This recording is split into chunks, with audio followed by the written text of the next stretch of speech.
नहमदुहु व नुसल्ली अला रसूलिहिल करीम अम्मा बाद फ़ाऊज़ु बिल्लाहि मिनश्शैतानिर्रजीम बिस्मिल्लाहिर्रहमानिर्रहीम रब्बिश्रह ली सदरी व यस्सिर ली अमरी वहलुल उक़दतम मिन लिसानी यफ़क़हू क़ौली।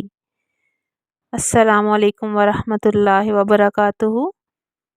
कैसे हैं आप सब लोग। मैं उम्मीद करती हूँ कि आप सब ईमान, सेहत और तकवा की बेहतरीन हालत में होंगे इंशाअल्लाह ताला। अब हम अल्लाह ताला की तौफीक और मदद के साथ सूरह बकरा आयत नंबर 163 का तर्जुमा और तफसीर देखेंगे। और तुम्हारा इलाह एक ही इलाह है, इसके सिवा कोई इलाह नहीं, वो रहमान है, वो रहीम है।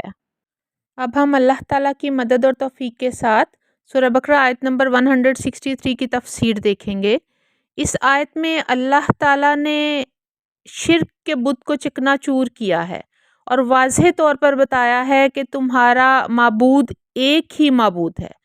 अल्लाह ताला ने वाज़ेह फरमाया है कि वो अपनी अलोहियत में अकेला है, इसका कोई शरीक नहीं, कोई साझी नहीं, बल्कि वो अल्लाह वाहिद है, वाहिद, यकता और बेनियाज।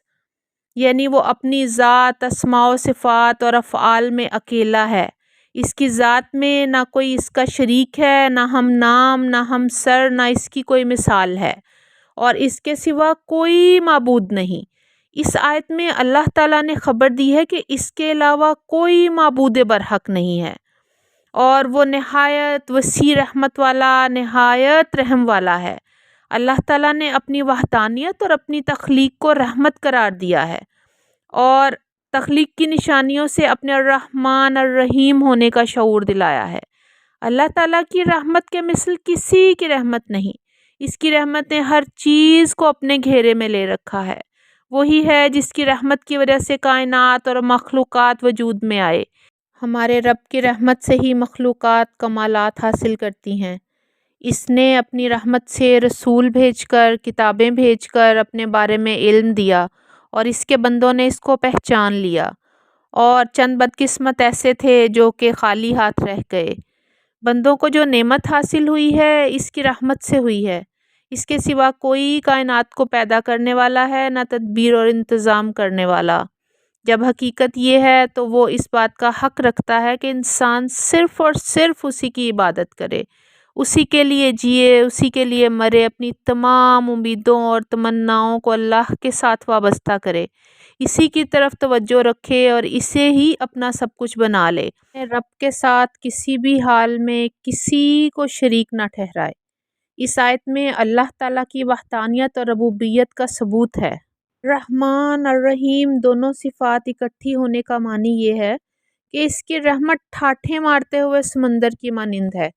इसकी रहमत को दवाम भी है, वो एक दरिया की तरह मुस्तकिल रवां दवा है। अल्लाह ताला की रहमत में ये दोनों शानें बैक वक्त मौजूद हैं। हम में से अगर कोई इसका कुछ अंदाज़ा एक मिसाल से करना चाहे, फ़र्ज़ करें कहीं कोई एक्सीडेंट हुआ हो, वहाँ आप देखें कि कोई खातून बेचारी मर गई है और इसका दूध पीता बच्चा इसकी छाती के साथ चिमटा हुआ है।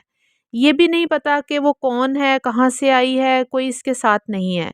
इस कैफियत को देखकर हर शख्स का दिल नरम पड़ जाएगा और हर वो शख्स जिसकी तबीयत के अंदर नेकी का कुछ थोड़ा सा भी मादा है, चाहेगा कि इस लावारिस बच्चे की कफ़ालत और इसकी परवरिश की ज़िम्मेदारी मैं उठा लूँ।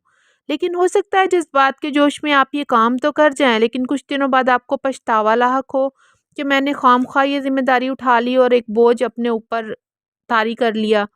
चुनाचे हमारे अंदर जो रहम का जज्बा उभरता है वो जल्दी ख़त्म हो जाता है, वो मुस्तकिल और दायम नहीं है।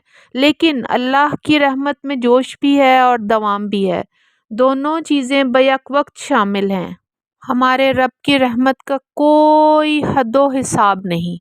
हमें चाहिए कि हम नेक अमाल करके अल्लाह पाक के अहकामात के मुताबिक ज़िंदगी गुजार के उसकी रहमत की चादर में आ जाएं और हमेशा के लिए बेहतरीन ज़िंदगी के मुस्तहिक हो जाएं।